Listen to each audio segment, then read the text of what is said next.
எப்பவுமே சண்டைக்கு காரணமே அவங்களா தான் சார் இருக்காங்க. சோ அப்படி இல்லையே அதெல்லாம் இல்லையே. இல்லையா?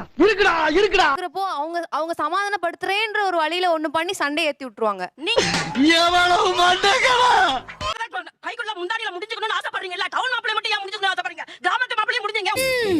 சபாஷ், சரியான போட். நீங்க தான் விட மாட்டீங்களே. நான் வேணாம்னு சொல்ல. நீங்க தான் விட மாட்டீங்க. எது நேசின்னு சொல்லு.